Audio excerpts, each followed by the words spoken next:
We do weird comparisons all the time. We've done PlayStation 1 versus PS4 Pro. We've done Nintendo Switch versus Nintendo 64. But today we're doing something a little stupider because you don't realize how good we've really got it until you take a look back at the old days. That's right, today we're comparing a 1999 PC versus a 2018 gaming PC. Yes, that's right, we're doing this. We found this old guy right here. This is a Dell Dimension XPS R450 Tower PC, and it was one of the best-selling PCs of 1999.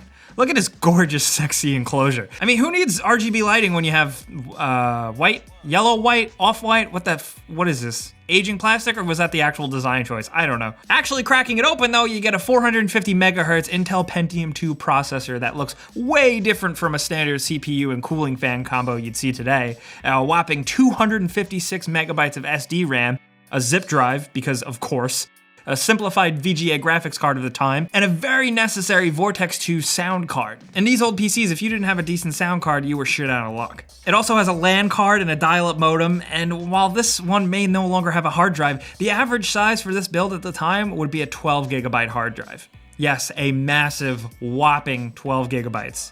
And not only that, this thing had a DVD-ROM drive, which was huge at the time, and they weren't even more standard in builds for another year or so. The thing that surprises me most about this though is that the whole thing, besides the power supply, was cooled by one little humble case fan. It cost roughly $2,000 US for the basic edition with no more add-ons in 1999, but now today it would be closer to $3,000 and some change when adjusted for inflation. Because this was such a top-of-the-line machine at the time. This was one of the best builds you could get. Now on the flip side, for roughly $1,500, at least before GPU prices skyrocketed, we have this modern PC we brought in over here. This is Andrew the new guy's recent build. This is a Z270 ATX motherboard from MSI. It has an i7 6700K with 4 cores and a base of 4 gigahertz. It has 8 USB 3.1 ports compared to the Dell's basic 2 ports, and it's sporting 16 gigabytes of DDR4 RAM compared to our old Dell's 256 megabytes, which that 256 megabytes was actually above average at the time. And of course, for graphics, it has a Founders Edition GTX 1080.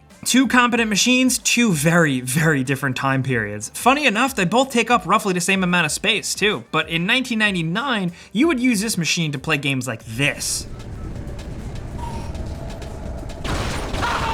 While now in 2018, with this wonderful PC, you'd be playing games like this. At the very least, triple the resolution with more colors, modern sound design, and giant streaming open worlds. In 1999, you'd be playing games like System Shock 2, Age of Empires 2, EverQuest, Planescape Torment, Tomb Raider The Last Revelation, and even Half-Life and StarCraft, which were released the year before in 98. While today, we're exploring miles and miles of open world and ocean in games like Sea of Thieves, Far Cry 5, and of course, The Witcher 3.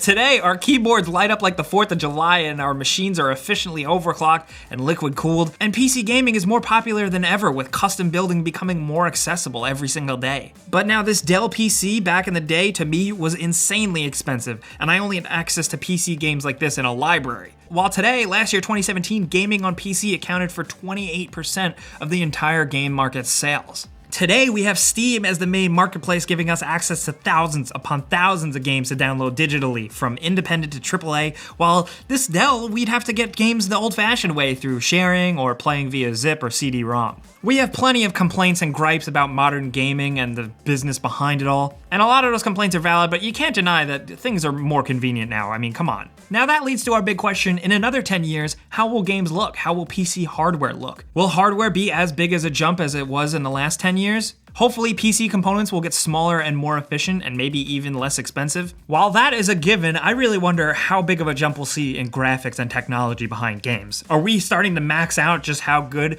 games are in terms of technological advancements? I don't know, but I hope not. I definitely want more to look forward to. And judging from the rough jump from 1999 to 2018, I think we still got a bright future ahead of us, but that's just me.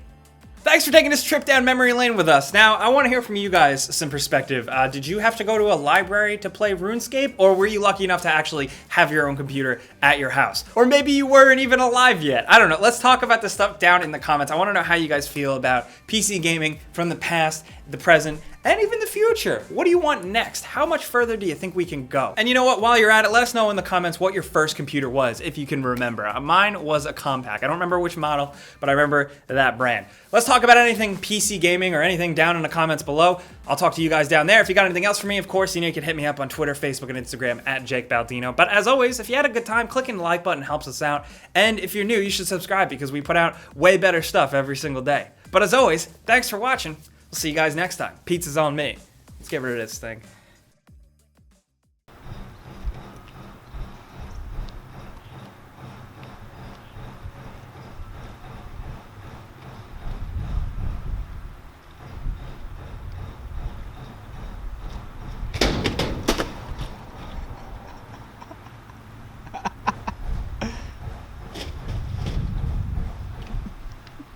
Happy April Fool's Day.